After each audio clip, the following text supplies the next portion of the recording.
Guy Smith, President of AUPE, and I'm so proud to see our members here, but members of all unions, because this is an issue that affects every public sector worker in the province. We are united together in this struggle to defend your collective bargaining rights, which we anticipate today will be stripped away. It's absolutely shameful in this so-called democracy that when we go to the bargaining table, the few rights that we do have as workers to bargain collectively, a right that's protected by law, a right that's protected by the Charter of Rights and Freedom, today in Alberta is a black day because those rights are being stripped away, and shame on you, Redford government. So we don't know what's in this legislation yet. These two pieces of legislation, we don't know what's in them, but we're going to find out soon. So I'm going to try and get in on a media briefing, and if we're locked out of that by this friendly government, then we've got a briefing at 3:30. We'll be able to provide you details, and I'm sure your respective unions will do the same. But let's be clear, when it comes to the round of bargaining with AUPE that we've been in for months and months, we took the very step to go to arbitration. That's not something we as a union do very often at all. Not for 30 years has this agreement gone to arbitration. But it was our only way, and we thought we had a good case to go to arbitration. It's our only route. It's illegal for us to strike. We're blocked here. We're stopped there. Arbitration is the only legal route. The government agreed. The government helped us name an arbitrator. And now they're backing away from that responsibility because they know that any arbitrator in this province will realize that AUP members and other public sector workers are underpaid and deserve fair compensation for the work they do on behalf of Albertans every single day. So even the one route that we have to go to arbitration is being blocked undemocratically by what is being seen, or increasingly being seen, as a dictatorship in this province. And you know, sisters and brothers, they want to ram this bill through. They're going to debate the bill through the day, through the night, and enforce closure on debate if they have to. Is that a democracy?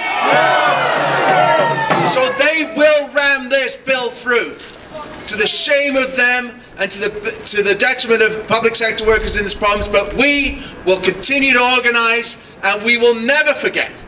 We will never forget how this government has betrayed the very people who make this government look good every single day by providing services to the people of this province. Shame on you, bosses. I want to thank you for coming. Shame. Shame on you! Shame on you! Shame on you! Shame on you! Shame on you!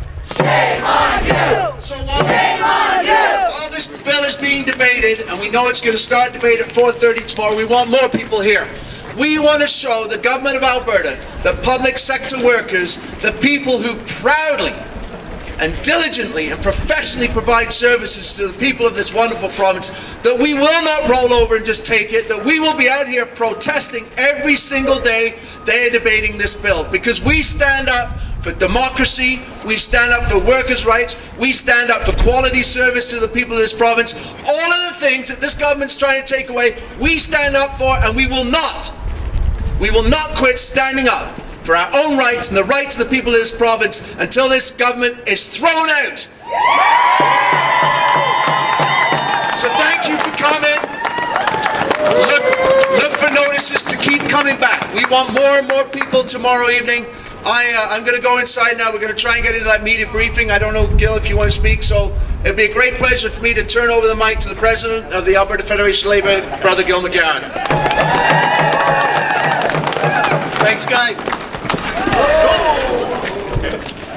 A little over 18 months ago, Alison Redford made a promise to Albertans, and she made a promise to public sector workers. She promised that she would return a progressive conservative government with an emphasis on progressive.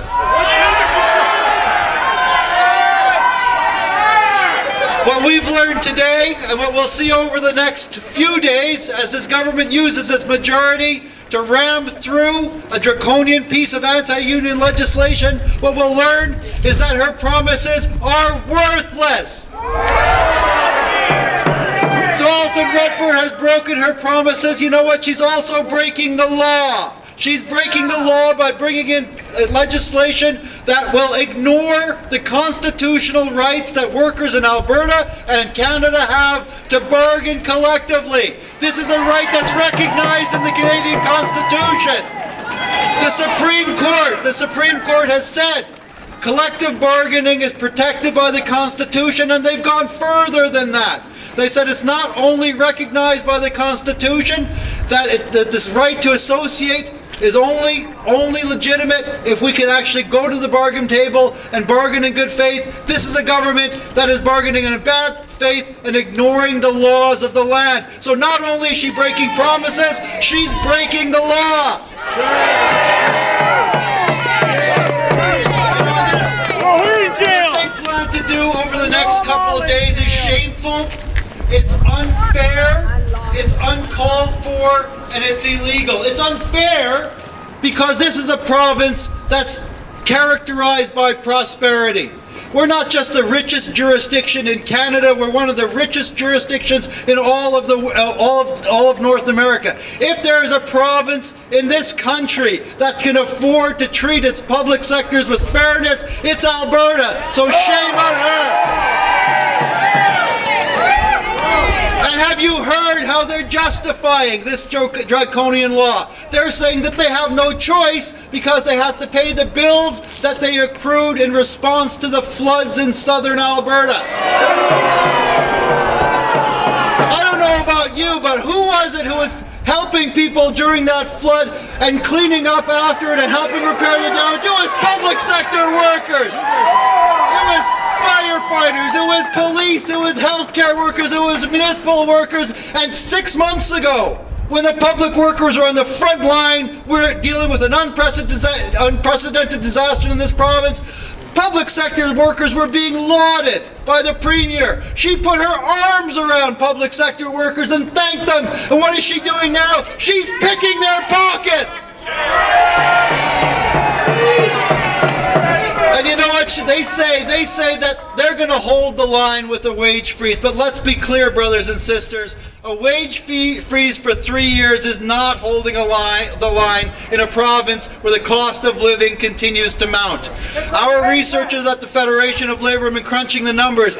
Over 3 years, a 3-year wage freeze will take 7% out of your pocket. So in a province that is leading the country in growth, where private sector wage increases are averaging 4% a year, so private sector workers deserve a raise, you don't.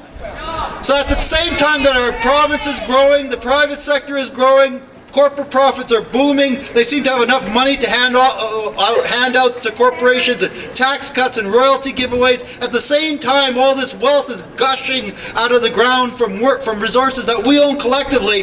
They're saying that you're not worth it. You know what? We have a message for her. She's not worth it.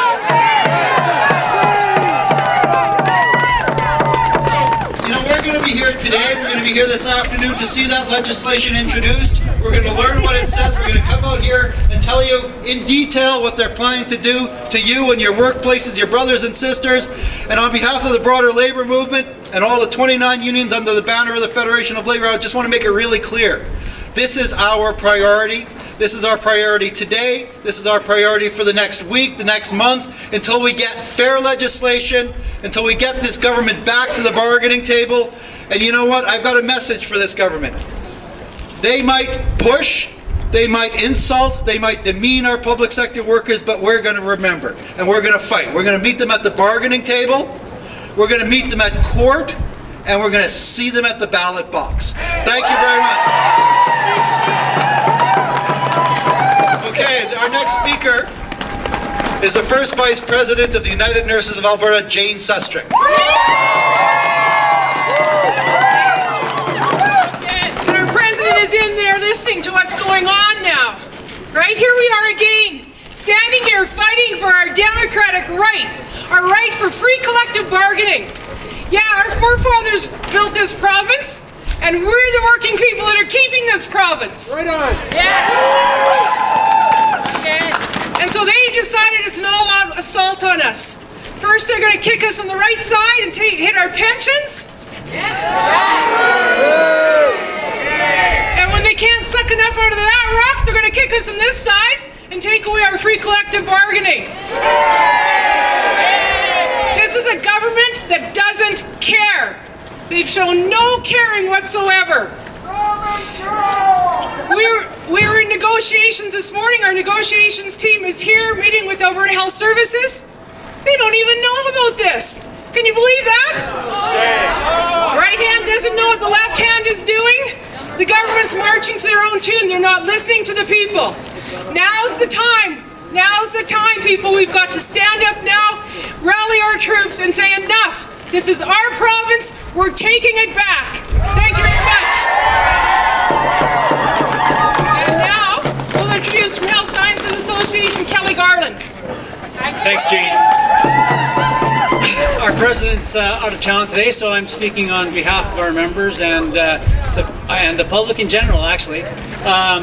We are the health professionals that respond to the EMS calls. We're the physiotherapists in the hospital, your pharmacists who dispense medications within the hospitals. And we're in belief that we should have a fair shake and a fair discussion about the rates of workers in the province. And this isn't just about public sector workers. That's what it's going to be made out to be by Alison Redford, but I consider her the antithesis of Robin Hood. Robin Hood took from the rich and gave to the poor. She's the opposite. She takes from the poor and the middle class and gives it to the rich. More importantly, if that's not important enough, more importantly though, she takes from Albertans and gives it to her friends in New York and Houston and Beijing. We're shipping raw resources out of this province, and where they could be upgraded and good jobs for both public and private sector workers could be generated within our province. We're just shipping that away so that corporate gas and oil companies can make more money. Those people don't live here. The people who are getting the profits from that, they don't live here. Albertans live here. And privatization of services, that's a really good point to make. We're talking about the cost of public services, the cost of public health care, etc. But this government and Minister Horn continues to go down a road of more and more privatization. It's been shown over and over and over again that trying to deliver the same service in the private sector costs more money because corporate interests have to have their profits. The workers get paid less and the services suffer as a result. Look at our long-term care system in Alberta that they've totally demolished. Workers have rights. All workers have rights, whether it's public or private sector, unionized or not. And these people who are running our province need to ensure that our rights are protected over that of the corporate interests that seem to be buying them. We need to make sure that Alberta Resources and Alberta professionals, health professionals and the like. 20 years ago, Ralph Klein did a very similar thing. And we spent 20 years trying to catch back up. We tried to catch back up with what we lost back then. And now we're going down the same road. We're going to lose nurses and other health professionals like the ones that we represent to other jurisdictions across Canada and across the United States, and then we're going to spend another 2 decades trying to catch back up. It's time for a change in government, and the next time out, nobody's going to buy in the public service, nobody's going to buy the argument that the Conservatives are the least painful alternative to the Wild Rose. We know that they're both unacceptable to run this province and protect the public service in this province.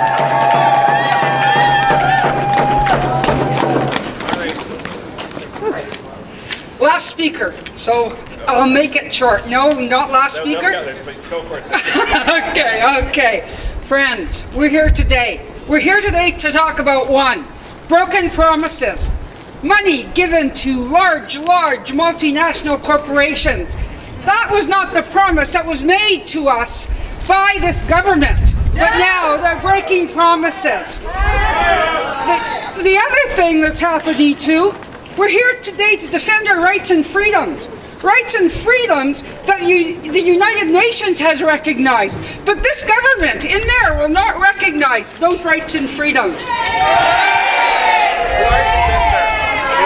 I am Marley Roberts, President of AUPE Alberta. So, they will not fairly bargain. They don't want to bargain. No, they're taking that away. This is a sad, sad day in history for all Albertans. It is the working people that keep our communities healthy, vibrant, working, that spend money in the communities. And what do? They kick us. They kick us aside. It's the working people that were on the front lines. They were on the front lines when the flood happened in southern Alberta. It's the working people that we see in the hospitals every day, in long-term care facilities, assisted living facilities. They feed the people. They change their diapers, and they're saying they're not worth anything. They want to freeze their wages. I didn't see their wages being frozen. I didn't see huge cutbacks in there. It's the working people. In our schools, the support staff in the schools that help the children, help our children learn. They're kicking them aside. What's the future for our community, for Albertans, when they cut backs to our children? Shameful. The last I want to talk about is, it's all these people, it's the working class, it's public sector workers that make this place, make Alberta a great place to be, and they're not even recognizing that. Alison Redford promised better. She needs to do better. She needs to keep her promises. Not for the working people, not for us. In closing, I want to say, friends, we are here today. We're going to stand beside all our brothers and sisters, the 29 unions Brother Gil McGowan mentioned, and everybody else, to fight this government. And we won't stop until we win. I want to say in closing, united we stand. United we stand. Divided we fall. United we stand. Divided we fall. United we stand. Divided we fall.